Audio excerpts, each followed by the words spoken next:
Right now, Chris Hayes, he's Assistant Vice President, Workers' Comp and Transportation Risk over at Travelers, is going to join us for 5-10 minutes to give us a quick message on distracted driving. Chris, it's great to have you back. Important month. And you know what? There's so much talk in trucking. I'm not going to say I was surprised by Chris because truck drivers complain a lot, but in a sense, I was surprised that the main issue was distracted driving, still a massive problem. Yeah, I think the line "biggest BS on the road" sounds about right. The story that he told reminds me of driving out of Hartford one day. I'm in bumper to bumper traffic. I look at the car next to me, and I think, wow, that's a really good episode of that TV show. And I realize this person is watching television on their Wow. phone while we're in bumper to bumper traffic. And if I can recognize it from my car, that's not a good sign as to how distracted she is. Yeah. Look, Chris, it I was going to say it all comes down to the driver, but 78% of crashes are caused by other drivers. But still, it does come down to you, the driver. You're in control of that vehicle. You have to look out for that other, 78% who may be causing an accident. Does that still hold true? Do you still think the driver is the most important cog in your safety system?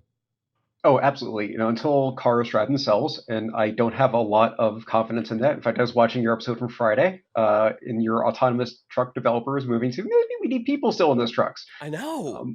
We're still going to need people, and stat after stat will show that the driver is something like 95% of the root cause of accidents. Now, it might be your driver, it might be the car that's driving with them. Stats, as you point out, do show that in light vehicle, heavy vehicle collisions, it's usually the light vehicle that's primary cause of the accident, but it is people that make these things happen. So it is Distracted Driver Awareness Month. CVSA, we had a PSA for them. It was actually a great one. It gave you a real nice bird's eye view of what drivers really see, how quick that road can change in front of you. But how is the data change? How is the issue changed? I know they look into this. So what exactly is going on? Can you break it down for us? When you think about distracted driving, it's really just something that compounds all the other things that you're doing. So imagine you are like, I went to the gym this morning and there was a truck parked in the parking lot. Clearly, the guy's in his sleeper. Be distracted all you want. The vehicle shut down, not moving, right? But when you're driving on a crowded highway going 65, 70 miles per hour and it's raining, not a good time to be distracted.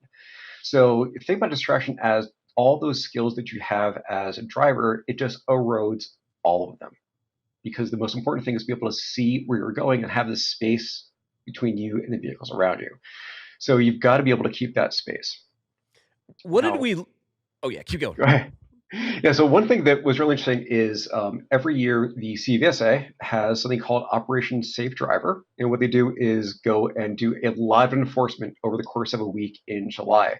I'm sure your listeners might not appreciate the extra enforcement, but it is for a good cause, which is to encourage safe driving behaviors. So last year, they went out and July 7th, July 13th, they went out and pulled over 11,000 vehicles. So that's both commercial drivers and passenger drivers. So what do you think the most common thing they found for commercial drivers was? This one, I don't mean to give away, and I'll give the audience 3 seconds to guess. 1, 2, 3. Because this one actually, it surprised me. I don't know, maybe it shouldn't have surprised me. It seemed almost boomer-esque. Like, it was still seatbelts, right? Like, drivers still not wearing their safety belt.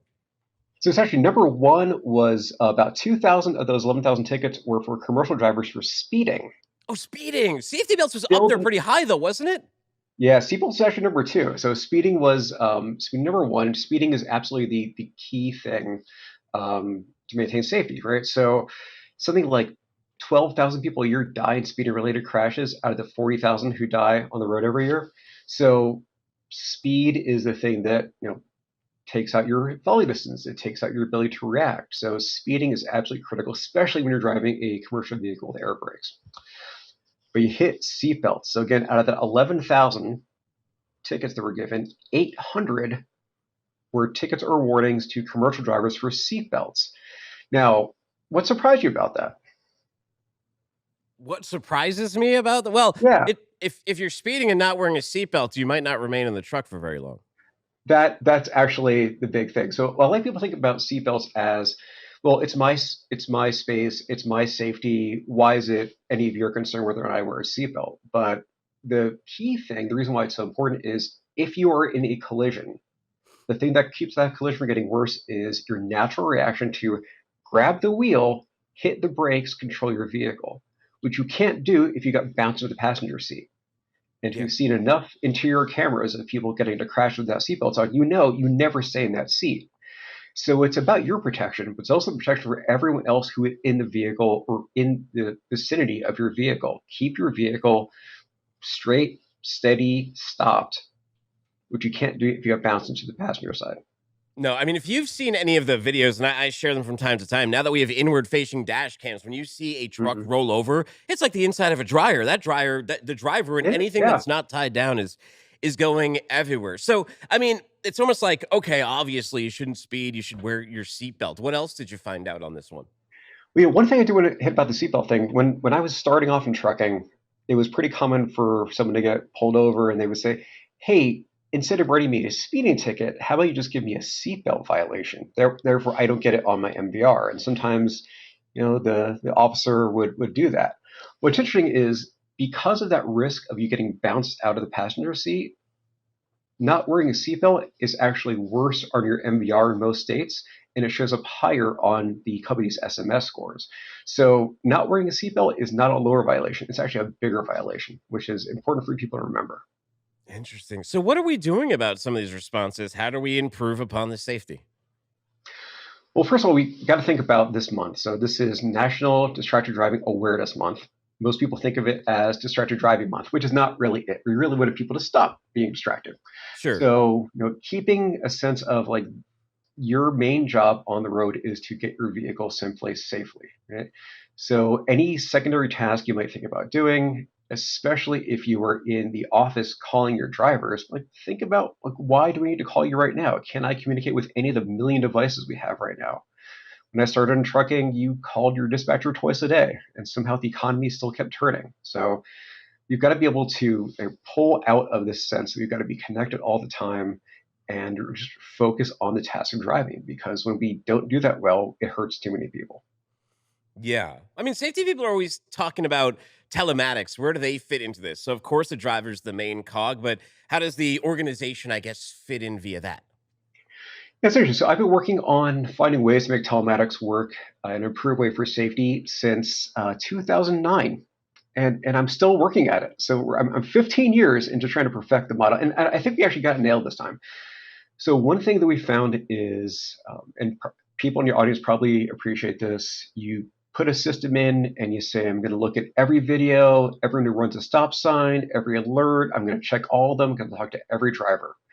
Then you get like a week into it and you say there's too much. So we had one customer we were talking to, and we're talking about like the flow of information coming in, and they said we get 3,000 alerts every morning between 5 a.m. and 7 a.m.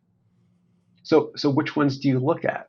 And then when you don't look at those, are you now in more trouble because you didn't look at the one that was really crucial? So what we're trying to help our customers do is think about something called metrics that matter. I'm going to thank my friend Barty, who might be listening, for coming up with that great name. And it is look at that wealth of data you get from cameras and telematics and GPS and engines, all that information, and say which of these stats actually matters the most to me today to keep my fleet safe.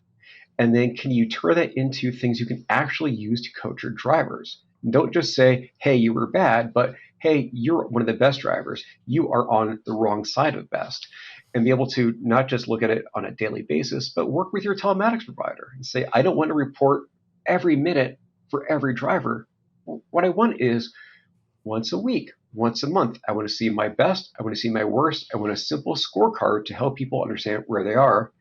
That way I know who I can coach, who I can give feedback to. But I really believe everyone's out there every day trying to do a good job, doing their best. We just need redirection sometimes. And Yeah. especially when drivers are out there and they're not driving safely, it's you and your truck. You might not really appreciate how you are compared to your peers. So to have someone sit down with you and say, hey, you're really killing it out there. However, you speed more than anyone else and you have more harsh brakes than anyone else. And the camera says you're more distracted than anyone else. What can we do to make sure you stay safe and the vehicles around you stay safe? Chris, we're just about out of time. Where can people go to learn about the metrics that matter? Check out some of this coaching and put some of what you talked about into action and, make this distracted driving month mean something. Absolutely. Well, we're going to service market soon, so don't steal the name quite yet. But go Okay. to travelers.com, go to the risk control site or to prepare and prevent, and you can see all our content on how to keep your vehicle safe. Very cool. Chris, thank you so much for your time today. Thank you for stopping by the Thank you. show. Take care. Good stuff. All right.